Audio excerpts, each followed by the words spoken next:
Welcome to the Sober Edge podcast, inspiration for alcohol-free living. I'm your host, Terry Patterson, functional nutritionist and This Naked Mind senior coach. The Sober Edge is a place to explore the infinite possibilities on the other side of drinking. In a culture soaked in booze, discover the wonder and joy of taking a different path. Meet real people living lives of purpose and passion, learn the truth behind the alcohol myths, and get ready to be motivated, inspired, and astounded by what is possible with the Sober Edge. Well, hey, everyone, it's Terry back with another edition of the Sober Edge podcast. And this is episode 101. Oh, my goodness. That means that last week I recorded 100 episodes. What an exciting time for me and a milestone. And if you missed last week's episode 100, memorable milestones and sober recordings, something like that, I want to invite you to take a listen and walk down memory lane with me as I did a short recap of the five of the episodes that were very popular and I think very pivotal in my journey as a sober podcaster. So I want to just highlight that. And then today, I want to talk about something that has been coming up in my coaching. And you know, it's so fun to do this podcast in real time because what I notice is that things bubble up on a regular basis for me because I am doing this coaching work full time and I'm connecting with all of you. And so between the groups that I coach and the individuals that I coach and the programs I'm creating and the programs I'm running, I get a lot of feedback from you about where you're at and what's happening. I also check in with the groups that I used to coach in and some of these big free groups that are out there. Some of them are part of This Naked Mind. Some of them are alumni groups from things like The Path. And what I see is different things coming up at different times. And so today, I want to talk about the miserable maybe. And this isn't a phrase that I coined. I'm not exactly sure who said it first, but I think it is such a powerful example of where we might get stuck. And you know, I've talked before about my own journey to alcohol freedom and what it looked like when I was caught in the miserable maybe, the considering drinking less, wondering if I was drinking too much, thinking about drinking, not drinking, thinking about moderating, just really feeling miserable. And I didn't realize at the time that much of what I was feeling was this unmade decision. And so I think that part of what the miserable maybe is maybe things will be better, maybe things will be worse. And we get stuck right there because we haven't decided. We haven't decided with one foot in or one foot out. We are back and forth. And that tension, that place of the maybe is wildly uncomfortable. And I want to invite you to just do a thought exercise with me. If this is you, if you feel stuck with one foot in and one foot out, I want to invite you to consider jumping in with both feet. Now, you can jump in to the shallow end or you can jump in to the deep end. But the beauty of this thought exercise is, what does it look like to decide? I've talked before about decisions and unmade decisions, and this comes from the work of Brooke Castillo, who is the founder of the Life Coach School. And I love how she talks about unmade decisions as decision debt. You've probably heard it said before that by not making a decision, we're really making a decision. We've made a decision to stay right where we are. We've maybe made a decision to stay stuck. And when we acknowledge that, then we create a little bit of space. And that's where jumping in with both feet, whether we're jumping backwards or forwards, really helps us get out of the miserable maybe. And so I think that this is something that I've been noticing with clients a lot lately. I often get inquiries about people who want to come to work in my one-on-one coaching. And I always ask this question: what does success look like for you? And I want to ask this question of you, wherever you are on this journey called life, whether you're in this place of considering drinking, whether you feel like you're over drinking, but you're not sure what to do about it, or whether you've cut the ties with drinking, kicked it to the curb, as I like to say, and you're moving forward in your new life. What does success look like for you? And when I ask that question, people will often say success around drinking, success around life. And I think yes and yes. So, one of the ways we can be stuck in that miserable maybe is a place where we are not asking this question. When we don't ask the question, our brain just keeps doing the same thoughts over and over and over again. It literally is like the hamster wheel that goes around and around, or a dog chasing its tail. And we don't get to break out. We stay in that loop because we haven't made a decision. We haven't asked the questions that help us move forward. We haven't jumped in with both feet. And here's the thing: it can feel scary to take a leap, backwards or forwards. But once we do that, we're no longer stuck in the miserable maybe. We are actually in a place where we have more information about what we really want. Imagine this: if you are considering a career change, or you're going to leave your career and start a side hustle, which is something that I did, you get to ask yourself, like, am I stuck in this place where I'm just thinking, oh, I could try it, or maybe this will work out, or it could look like this, or I'm a little bit nervous about trying it, or I'm not sure if I can really do it right now. Do I have enough time? I mean, we can stay stuck in that place and keep asking the same old questions again and again and again. But what you are doing there is you're just putting yourself right in the center of the miserable maybe, because maybe I could do it. Maybe it will work out. Maybe I should wait. Maybe it won't work out. Maybe I don't really want to do this. Maybe no one will buy my thing or support my business. Maybe I should just stay in this job for 10 more years and get my full retirement. I mean, maybe, maybe, maybe. And maybe is, again, that place where unmade decisions have a impact. They have the impact of creating this discomfort. And when we feel uncomfortable, we can do a couple of things. We can avoid the uncomfortable decision. We can avoid the uncomfortable thought. And that looks like buffering, right? And buffering can look like all of the ways that we distract ourselves or use things so that we don't have to move forward. Buffering looks like ways to help us stay right in that place of the miserable maybe, right in the place of being stuck. It can look like buffering with Netflix all the time. It can look like buffering with distracting ourselves through busy, busy, busy, busy, busy. It can look like buffering with even what some may call healthy habits, such as like going to the gym 5 days a week. But buffering is a way to distract us from that discomfort, that uncomfortable feeling. And so when we have these uncomfortable thoughts, or we start to recognize that we're in that miserable maybe, we can also use the idea of the uncomfortable thought as a kick in the pants, if you will. And we can use it as a platform from where we jump off. So if we think about jumping in with both feet, perhaps that high dive board is actually that uncomfortable thought of, do I want to stay stuck in this job for 10 more years? Am I really fulfilled? What does this unmade decision look like? What's it costing me in terms of keeping me in a place in my life where I don't know what success looks like?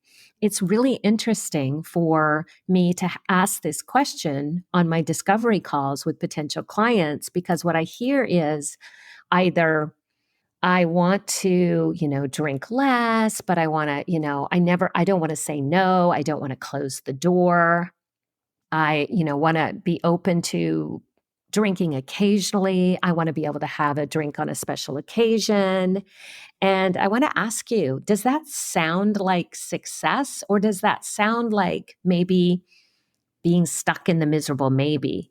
Maybe I'd like to keep drinking. Maybe I'd like to drink less. Maybe I want to keep the door open. Maybe I can't do this. Maybe I'm afraid of failure. Maybe I'm afraid of success.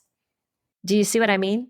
When we are hemming and hawing and we're like, well, it sort of looks like this, it might look like this, that's a place to really dig in and ask, oh, number one, does this feel powerful? Number two, is there a decision that should be made here that would help me jump one way or the other? Because again, once we jump one way or the other, we have new information. And from that new information, we can take new action. And I want to invite you that the possibility that it can be inspired action. Like, let's say we decide, okay, I got on the phone with Terry and had a conversation, and I'm not going to hire a coach. Like, I'm just going to keep drinking for now. It's fine. So we do that. We jump back into that place of drinking on a regular basis. We get to, decide that we don't want to question our drinking. Everything's fine. And once we make that decision, will we have new information? You betcha. We're going to have a lot of new information, because we're going to have information about whether we can really go back to drinking with feeling like there's no consequences. Can we really unknow what we know? Can we really decide that, it's okay, this level of drinking is fine? Can we? Or if we make that decision, does it start to help us discover that, oh, wait, maybe this isn't what I want. Maybe this isn't success. If we jump in the other way and we say, yes, I want to start working with a coach, or I'm going to take the next step in my alcohol-free journey, or I'm going to make a commitment for 30 days off, or I'm going to join that group. Well, that information, that decision then gives us inspired action. We get to actually start exploring what it looks like to take a break, to drink less, to uncover these uncomfortable feelings, to move through a day, 2 days, a week without buffering. And are you going to get new information? You betcha. And this is where the miserable maybe is so powerful, because when we recognize we've fallen into the trap of the miserable maybe, and that's why it's called miserable, right? But that maybe is such a trap. It really is, because it feels as if we've made a decision to be right where we're at. But I want to invite you to explore, is there a maybe in this place where you're hanging out right now? And if there's a maybe, how miserable is it? I often share that when I was stuck in over drinking and I realized that it wasn't serving me, one of the things that really got in my way was this idea that I would be miserable not drinking. And so that put me into the miserable maybe, because the reality was I didn't know the future. I couldn't predict if I really would be miserable not drinking. But I did have information about where I was at that moment. And at that moment, I was miserable while drinking. I was miserable because of drinking. I was miserable thinking and spending all my brain power thinking about drinking. So I was miserable where I was exactly at. And the miserable maybe bled into me not understanding that there was an unmade decision. And so when I jumped in with both feet and I said, I'm not drinking anymore, I'm done drinking. I used to be a drinker. I realized that I could and maybe would be miserable not drinking. But what did I have to lose? I already was miserable. And so by moving out of the middle, the messy middle, the maybe, I was able to offer my brain a new option. Let's just pay attention. Let's just get really curious. Let's notice what's happening in this new place where I'm not drinking. Were there times where I was miserable? Absolutely. But it was such a different type of miserable. It was no longer the miserable maybe. It was the miserable, this is hard work, or, I feel left out. However, once I had made that decision, the miserable maybe was gone. There was no more maybe. I was doing it. And this is something I want to offer to you. When we move out of that miserable maybe and we jump in with both feet, we make a decision in one direction or the other, we have a powerful moment to say, I'm doing it. Every once in a while, I get a client that tells me, I don't know if I can do this. I'm not sure I can do it. And you know what I always say, which is so beautiful? You are doing it. You are doing it. This is how our brain works. Our brain has to, first of all, understand that there's change happening. Things are swirling around. This discomfort, this uncomfortable feeling is because we are suddenly aware of new thoughts, new emotions, and new feelings about the things that we are choosing or considering. So if you're in that considering place, it might feel kind of murky and that miserable maybe. But once you've moved into the, I'm doing this work, even the thought that I might not be able to do it is such a beautiful thought, because the reality is you are doing it. Once you've made that decision, you're moving in that direction. And that's where the miserable maybe, we just want to flip that on its head. And we want to help ourselves and our brain get unstuck. So it really comes down to these three things. Asking, what does success look like for you? Asking, is there an unmade decision? Allowing yourself the opportunity to jump in as an experiment, as a trial. If it doesn't work, you can always jump back. You know, I told myself, well, if I'm miserable not drinking, I guess I could go back to drinking. And I didn't really use it as an escape hatch, because very quickly I realized that even though there were parts that were hard in my not drinking, it was vastly different than the drinking misery. I felt more connected, more powerful, more hope, more possibility, more autonomy. All of those things happened. And yes, there were wildly uncomfortable moments, and there was a lot of big emotions that I had to rein in and understand and explore. But that was a powerful position to be in versus that maybe. Anytime someone's stuck in the maybe, there's not a lot of power in that place. And we can also look at it like circumstances and blame. You know, anytime we're blaming other people or circumstances, or I just don't have enough information, or I'm not sure, or how do I know? All of those maybe questions, they really zap our power. And so this idea of the miserable maybe allows us to stop kidding ourselves. Like sometimes I think that we just can get sick of our own BS, right? Our own story. And when we get really honest, we often know what we really want. So today I want to invite you to consider the miserable maybe and where you might be using that as a crutch, or where it might be showing up because there's an unmade decision, where you might trust yourself just a little bit more and move from that maybe to yes, or even to no. Whatever you choose, you're going to have new information. And from that place, you can take inspired action toward continuing on your journey and changing your relationship with alcohol, but most of all, changing your relationship with yourself, trusting yourself more, leaning in, understanding, getting wiser, having the opportunity to have your own back and build from a place of power. I wish that for all of you. It's an incredible place to be.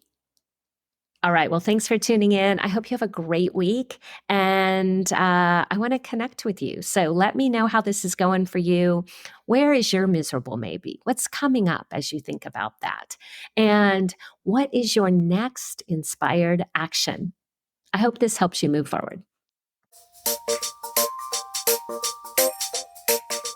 Well, thanks for tuning in to another edition of the Sober Edge podcast. It's always my pleasure and honor to join you in this conversation.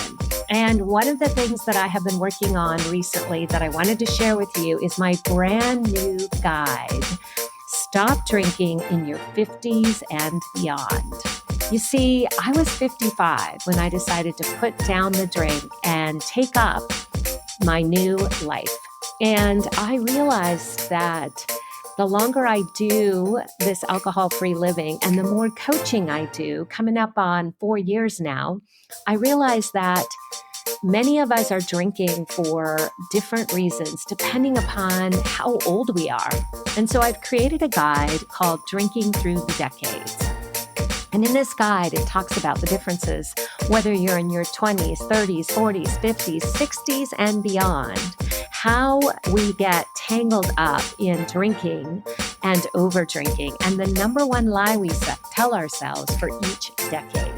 And I really want to focus on inviting you into the opportunity to take a closer look at your drinking in your 50s, 60s, and beyond. I believe that the targeted approach is needed to hone in on those reasons we're drinking that look very different when we're in our 50s and 60s. So if you are at all interested, please grab my free guide. I can't wait to share this with you. I hope it helps you explore what's happening in your own brain and your own life, and what is the story you might be telling yourself. This guide also has a link to get on the waiting list for my brand new program that will be launching, Stop Drinking in Your 50s and Beyond, Self-Discovery. And I am very excited to open the doors in September of 2023. So thank you again for tuning in, and I'll see you next week.